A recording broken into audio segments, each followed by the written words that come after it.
नमस्कार, स्वागत है आपका। आप देख रहे हैं राष्ट्र प्रथम। मैं हूं आपके साथ वैष्णवी झा। बुलेटिन की शुरुआत करेंगे हेडलाइंस के साथ। 7 साल पुराने केस में आम आदमी पार्टी के 2 विधायक दोषी करार। 21 सितंबर को होगा सजा का ऐलान। गोविंदपुरी के रिहायशी इलाके में खोली जा रही शराब की दुकान, स्थानीय लोगों ने किया विरोध। गरीब सवर्णों के आरक्षण से जुड़े 3 पहलुओं पर जल्द आ सकता है फैसला। सुप्रीम कोर्ट में आज से विस्तृत सुनवाई। अब दिल्ली पुलिस हटाएगी अतिक्रमण। पुलिस आयुक्त ने थाना अध्यक्ष और डीसीपी से मांग का एक्शन प्लान। कुतुब मीनार में पूजा करने का मुद्दा आया सुर्खियों में। दायर याचिका पर आज होगी सुनवाई। अब खबरें जानेंगे विस्तार से। दिल्ली की एक अदालत ने आम आदमी पार्टी के विधायक अखिलेश पति त्रिपाठी और संजीव झा को 2015 में उत्तरी दिल्ली के बुराड़ी थाने में पुलिसकर्मियों पर हमला करने वाले भीड़ का हिस्सा लेने का दोषी ठहराया है।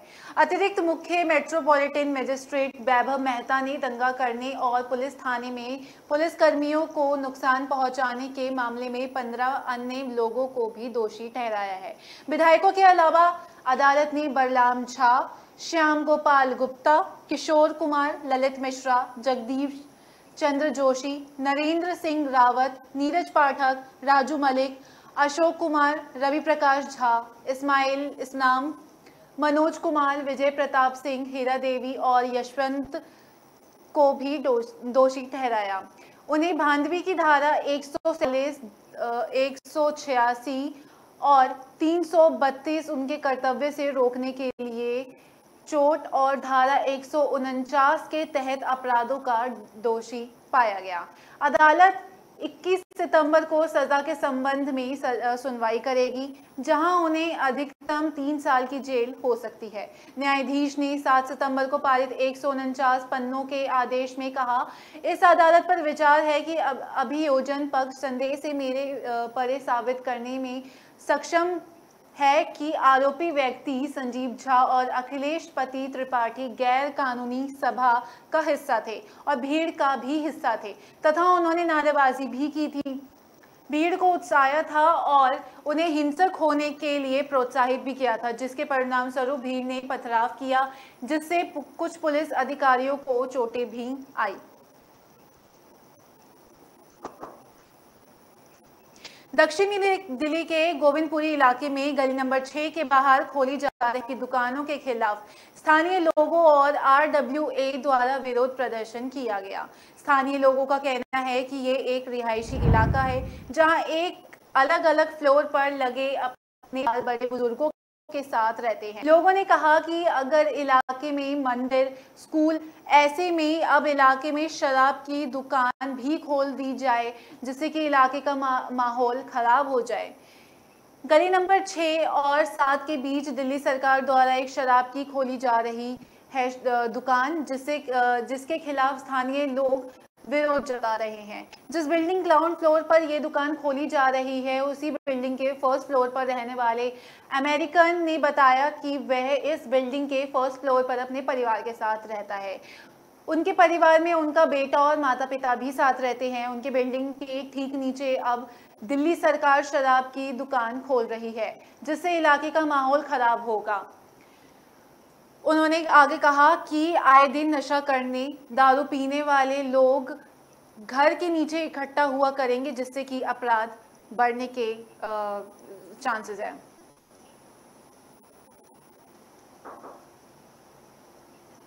सामान्य वर्ग के गरीबों को आरक्षण के खिलाफ दाखिल याचिकाओं पर सुप्रीम कोर्ट की संविधान पीठ आज से सुनवाई शुरू करेगी। पिछले हफ्ते कोर्ट ने सुनवाई के मुख्य बिंदु पर तय कर दिए थे। मामले में एनजीओ, जनहित अभियान समेत 30 से अधिक याचिकाकर्ताओं ने कोर्ट का रुख किया। इन याचिकाओं में संविधान के अनुच्छेद 15 और 16 संशोधन जाने को चुनौती दी गई। सुप्रीम कोर्ट की तरफ से तय 50% तक ही आरक्षण की सीमा का उल्लंघन भी हवाला दिया गया। सुप्रीम कोर्ट में उच्च शिक्षा और जनता के मुद्दों में आर्थिक रूप से कमजोर वर्ग के आरक्षण संवैधानिक वैधता से संबंधित मामले में आज से बहस शुरू होगी। आर्थिक स्थिति के आधार पर रोजगार के मामलों पर भारत के मुख्य न्यायाधीश यूयू ललित की अध्यक्षता वाली पीठ सुनवाई करेगी। 103वें संशोधन अधिनियम 2019 के संविधान वैध था, जिसने राज्य को केवल आर्थिक मानदंडों के आधार पर उच्च शिक्षा और सार्वजनिक रोजगार के मामलों में आरक्षण करने वाले सक्षम बनाया। मुख्य न्यायाधीश के नेतृत्व में 5 न्यायाधीशों की पीठ द्वारा जांच की जाने वाली पहली बात होगी। जस्टिस उदय उमेश ललित की अध्यक्षता वाली 5 जजों की बेंच ने कहा कि इन बिंदुओं से अगर किसी पक्ष के पास कोई दलील हो तो उसे रख सकता है।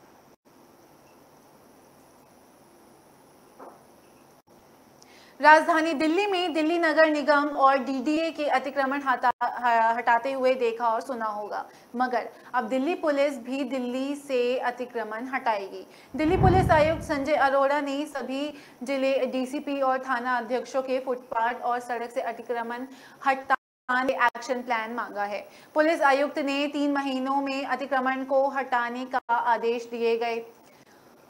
पुलिस आयुक्त ने सोमवार को इसकी जानकारी दिल्ली के उपराज्यपाल वीके सक्सेना को दी है। इसे दिल्ली पुलिस ने अब तक की सबसे बड़ी कार्रवाई बताया। दिल्ली पुलिस के एक वरिष्ठ अधिकारी ने बताया कि पुलिस आयुक्त संजय अरोड़ा के सड़कों और फुटपाथ से अतिक्रमण हटाने के आदेश दिए हैं। अतिक्रमण हटाने से जहां ट्रैफिक जाम से मुक्ति मिलेगी, वहीं फुटपाथ खाली होने से लोगों को आसानी से वो आ जा सकेंगे। पुलिस आयुक्त ने कहा कि अतिक्रमण हटाने के अभियान में एमसीडी और डीडीए आदि संबंधी एजेंसियों को साथ लिया जाए। अगर ये एजेंसियां साथ नहीं आती तब भी दिल्ली पुलिस अतिक्रमण हटाएगी। पुलिस आयुक्त ने जिला डीसीपी को आदेश दिए कि जिले डीसीपी ने सभी थाना अध्यक्षों को बोला है। पुलिस आयुक्त ने सभी जिले डीसीपी और थाना अध्यक्ष से अतिक्रमण हटाने का एक्शन प्लान मांगा।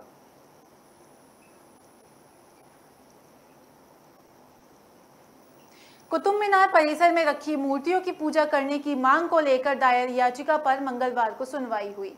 दिल्ली के साकेत कोर्ट में सुनवाई को लेकर महेंद्र ध्वज प्रसाद सिंह ने कहा कि उन्हें इस मामले में पार्टी बनाया जाए। उनका दावा है कि कुतुब मीनार जिस जमीन पर बना है वह उनके परिवार की है, इसलिए कुतुब मीनार के आसपास की जमीन पर निर्णय लेने का अधिकार सरकार के पास नहीं है। वो भारतीय पुरातत्व सर्वेक्षण इन याचिकाओं का विरोध कर रहे हैं। कुतुब मीनार देश की प्रमुख ऐतिहासिक इमारतों में से एक है। कुतुब मीनार के आसपास स्थित कई अन्य स्मारकों से घिरा हुआ इस पूरे परिसर को कुतुब मीनार परिसर कहते हैं। वीएचपी के राष्ट्रीय प्रवक्ता विनोद संबल ने दावा किया कि ऐतिहासिक स्ट्रक्चर हिंदू शासकों के समय में भगवान विष्णु के मंदिर पर बनाया गया था। बंसल ने दावा किया कि जब मुस्लिम शासक यहां पर आए तब उन्होंने 27 हिंदू और जैन मंदिरों को तोड़कर इसके कुछ हिस्सों पुनः निर्माण कराया। साथ ही इसका नाम बदलकर कुव्वत उल इस्लाम मस्जिद कर दिया गया। उन्होंने आगे कहा कि जबकि यह वास्तव में विष्णु मंदिर पर बना विष्णु स्तंभ था। वीएचपी ने दावा किया कि मुस्लिम शासकों ने इसका निर्माण नहीं कराया, बल्कि इसे हिंदू शासकों ने बनवाया था। यूनाइटेड हिंदू फ्रंट ने भी इसके एक याचिका दाखिल की। याचिका में कहा गया था कि कुतुब मीनार स्थित कुव्वत उल इस्लाम मस्जिद को हिंदू और जैन धर्म के 27 मंदिरों को तोड़कर बनाया गया है।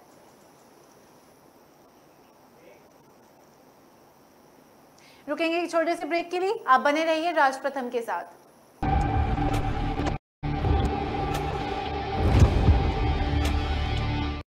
बोल धरती जयकारा, गगन है सारा गूंजा रे।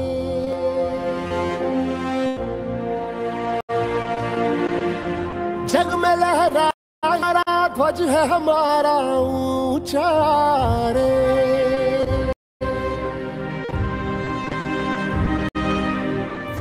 हम वो योद्धा निडर, हम जो भी दिशा में जाए, सारे पथ चरण छुए और पर्वत शीस नवाए। रे से हट जाए नदियां हो के हवाएं। हम हैं जियाले जीतने को, हम रण में उतरते हैं। हम सूरज है अंत, हम ही रातों का करते हैं। जो रक्त है तन में बहता, वो हमसे है ये कहता, सम्मान के बदले जान भी दे तो नहीं है घाटा रे। युग युग की जंजीरों को हमने ही काटा रे। बोल उठा ये जग सारा जय हो, युग की जंजीरों को हमने ही काटा रे।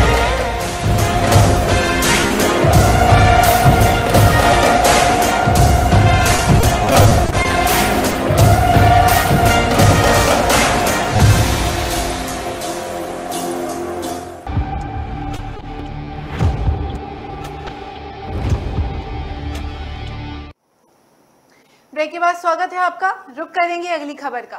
सुप्रीम कोर्ट में हिजाब बैन मामले में सुनवाई के दौरान मुस्लिम पक्ष का रुख अचानक बदला हुआ दिखा। मुस्लिम पक्ष की ओर से कहा गया कि कोर्ट अरबी में पर्याप्त कुशल नहीं होने के कारण कुरान की व्याख्या करने में नहीं है।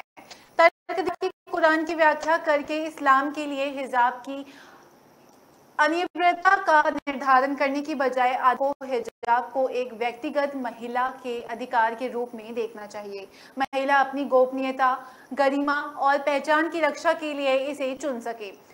सोमवार को सुप्रीम कोर्ट में सुनवाई के दौरान कहा गया कि कोर्ट के पास कोई विशेषज्ञता नहीं है, इसलिए उन्हें कुरान की व्याख्या में नहीं जाना चाहिए था।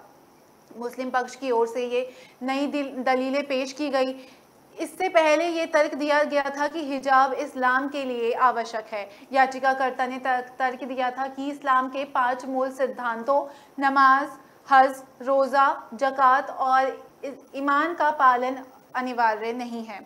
इस तर्क के बाद कोर्ट की ओर से ये जानने की कोशिश हुई कि आखिर हिजाब फिर कैसे अनिवार्य हो गया। जस्टिस हेमंत कुमार और जस्टिस सुधांशु धूलिया की बेंच ने फातिमा बुशरा नाम का एक याचिकाकर्ता के वकील मोहम्मद निजामुद्दीन पाशा से ये सवाल किया गया। यूसुफ मुचला ने कहा कि अमृतधारी सिख लड़कियां भी पगड़ी पहनती हैं, इसे शैक्षणिक संस्थान में पहनने के उनके अधिकार की भी उतनी ही रक्षा की जानी चाहिए जितनी मुस्लिम महिलाओं के स्कार्फ हिजाब पहनने की। हम व्यक्तिगत अधिकारों से चिंतित हैं। क्या हिजाब इस्लाम के लिए आवश्यक है? ये याचिकाओं के इन बेंचों में कोई सवाल नहीं है। मुचला ने कहा कि मैं नहीं चाहता कि अदालत इस्लाम के लिए हिजाब की अनिवार्यता की जांच करे।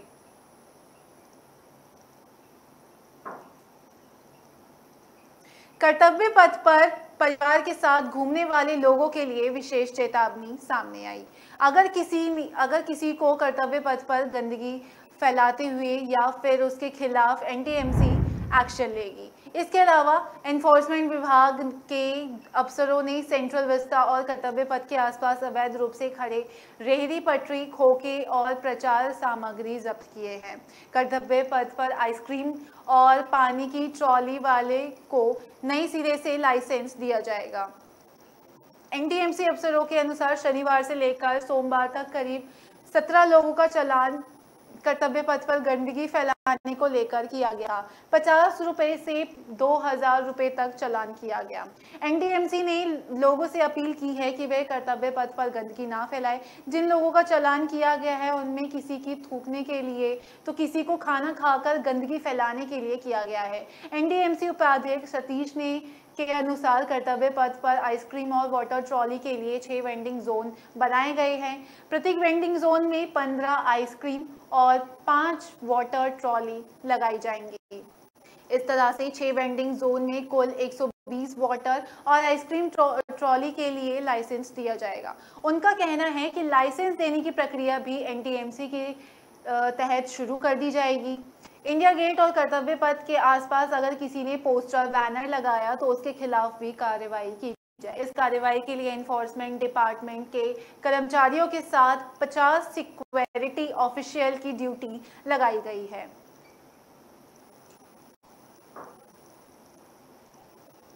सुप्रीम कोर्ट ने जासूस महमूद अंसारी को बड़ी राहत दी है। अंसारी 3 दशकों से अपने अधिकारों के लिए लड़ाई लड़ रहा था। अब 75 साल के हो चुके महमूद का दावा है कि वे जासूस के आरोप में पाकिस्तान की जेल में 14 साल से बंद रहे थे। शीर्ष अदालत ने केंद्र सरकार को उन्हें 10 लाख रुपए मुआवजे देने का आदेश दिया। 75 साल के महमूद अंसारी अब राजस्थान के कोटा में रह रहे हैं। चीफ जस्टिस यूयू ललित और जस्टिस एस रविंद्र भट्ट की बेंच ने यह आदेश दिया है। कोर्ट ने कहा कि वह उनके दावों पर विचार व्यक्त नहीं कर रही है, बल्कि पूरे दृष्टिकोण को देखते हुए ये आदेश दिया है। बता दें कि महमूद की तरफ से दायर याचिका में कहा गया कि याचिकाकर्ता ने पाकिस्तान की जेल से पत्र लिखकर अपने विभाग के साथ साथ भारत के गृह मंत्री को भी जानकारी दी थी। उन्होंने अपनी छुट्टी के लिए भी एप्लीकेशन दिया था।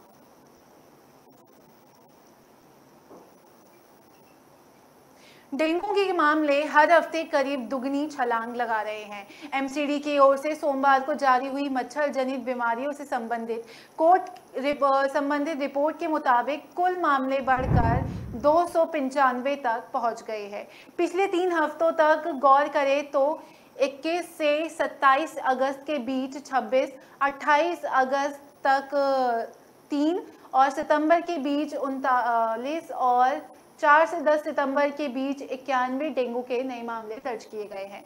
मलेरिया के भी पिछले हफ्ते 14 नए मामले सामने आए। दिल्ली में हर साल जुलाई में मच्छर जनित बीमारियां बढ़ने लगती है। खासकर डेंगू के मामले इस मौसम में तेजी से बढ़ने लगते हैं। निगम के जन स्वास्थ्य के विशेषज्ञों के इस साल दिल्ली मौसम को मच्छरों के प्रजनन के लिए अनुकूल बताया। इस साल जुलाई महीने में डेंगू के कुल 26 मामले सामने आए थे, जबकि अगस्त में ये बढ़कर 75 पहुंच गए थे और केवल 10 सितंबर तक 91 मामले दर्ज किए गए। इस महीने डेंगू के मामले 100 के पार होने की आशंका जताई।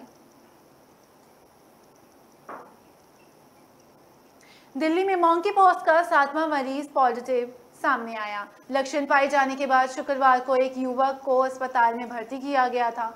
सोमवार की उसकी रिपोर्ट पॉजिटिव आई है। दिल्ली में अभी तक मंकी पॉक्स के 7 मरीज मिल चुके हैं। इनमें से 5 मरीजों को अस्पताल से छुट्टी मिली है, जबकि 2 मरीज अस्पताल में भर्ती है। इस संबंध में लोकनायक अस्पताल के चिकित्सा निदेशालक डॉक्टर सुरेश कुमार ने बताया कि सोमवार को एक युवक की रिपोर्ट पॉजिटिव आई। उन्होंने कहा कि मंकी पॉक्स से संक्रमित अस्पताल में एक महिला और एक पुरुष भी भर्ती है। कहा कि अस्पताल में भर्ती मंकी पॉक्सों की दोनों मरीजों की हालत स्थिर है। वे दिल्ली के मामले घट रहे हैं। जांच कम होने से सोमवार को कोरोना से संक्रमित मरीजों की संख्या 65 रही। दिल्ली के स्वास्थ्य विभाग के मुताबिक कोरोना के मामले सामने आए। 160 को स्वस्थ होने के अस्पताल आइसोलेशन से छुट्टी कर दी गई।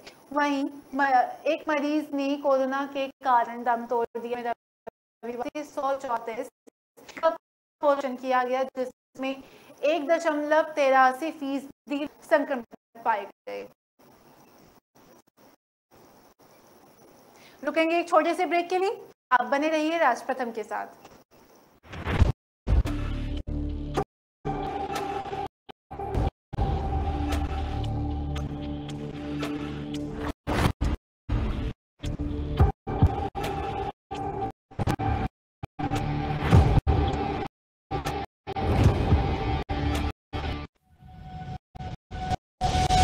लहरों से डरकर नौका पार नहीं होती।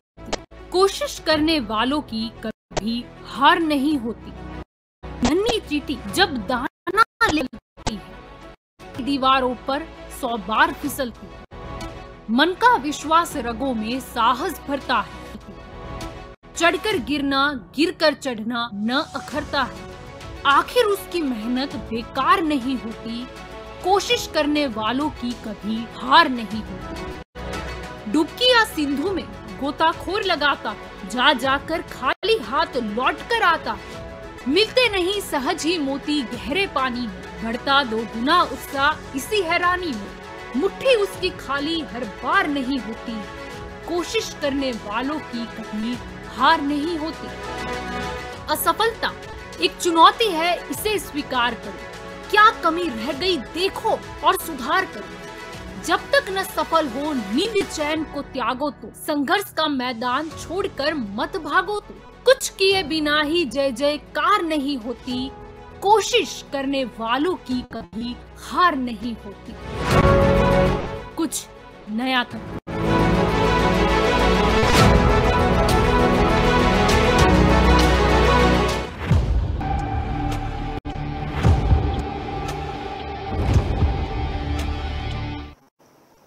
ब्रेक के बाद स्वागत है आपका। बढ़ेंगे अगली खबर की ओर। दिल्ली विश्वविद्यालय में शैक्षणिक स्तर 2022 और 23 के स्नातक कोर्सेज के 70,000 सीटों पर दाखिल के लिए आवेदन की दौड़ शुरू हो गई है।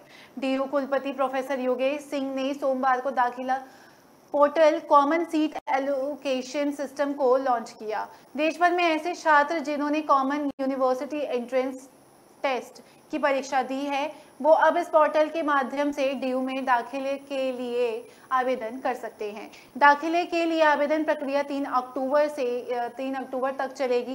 पूरे दाखिला प्रक्रिया में 3 चरण होंगे। पहले चरण में आवेदन, दूसरे चरण में वरीयता भरना और तीसरे चरण में सीट का आवंटन होगा।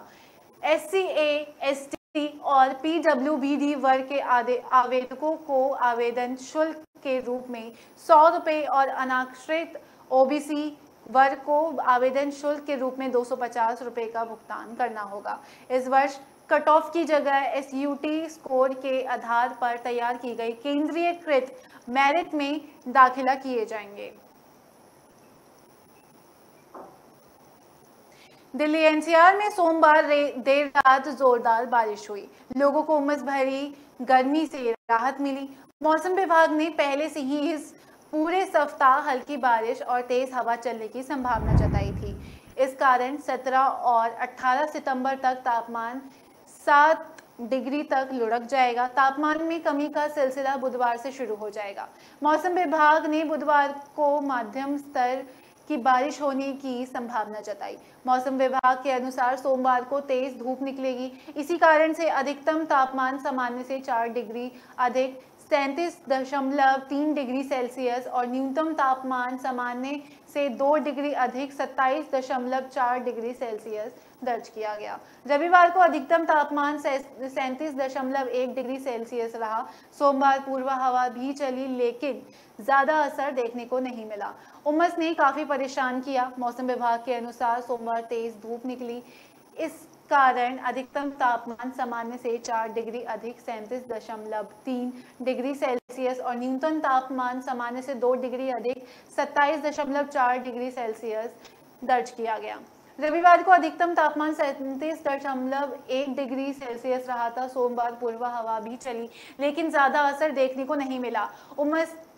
ज्यादा उमस नहीं देखने को मिला, जिस कारण उमस भरा दिन रहा।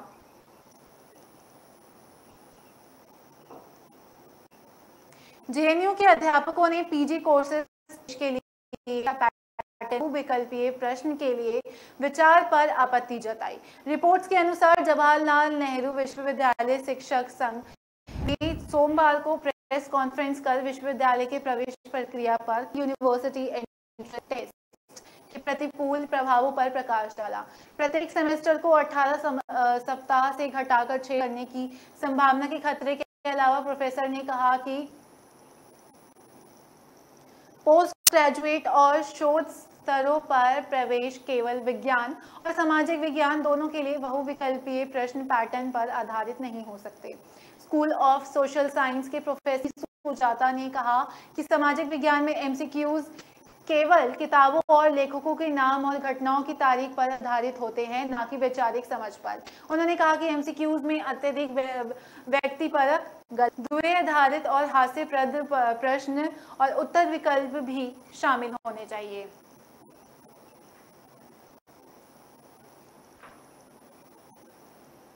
देश की राजधानी में दिल्ली की रामलीला को इस बार पूरे उत्साह और भव्यता से मनाने की तैयारी चल रही है। दरअसल कोरोना महामारी के चलते 2 साल तक प्रभावित ये रामलीला रही थी। लाल किला परिसर में होने वाली लव कुश लीला कमेटी के रामलीला इस वर्ष भी फिल्म और टेलीविजन जगत के कलाकारों से सजी रहेगी।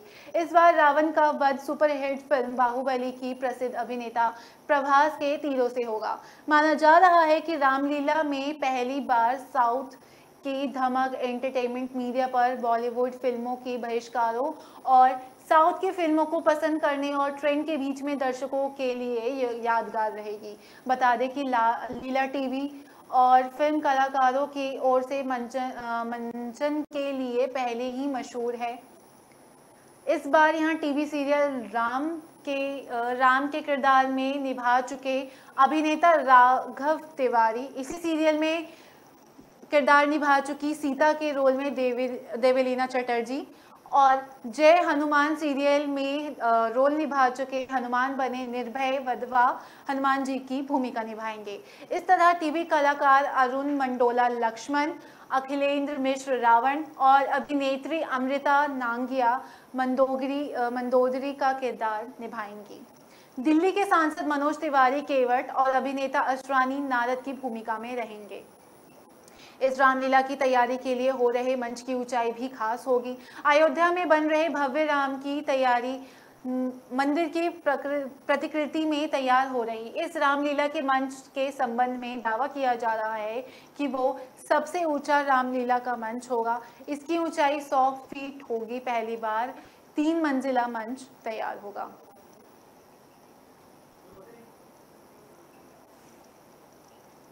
फिलहाल इस बुलेटिन में इतना ही। विस्तार से खबरों को पढ़ने के लिए आप हमारी वेबसाइट का भी प्रयोग कर सकते हैं। हमारे वेबसाइट का पता है www.kalamkartavya.com। खबरों को विस्तार से जानने के लिए आप हमारी वेबसाइट का प्रयोग करें। नमस्कार।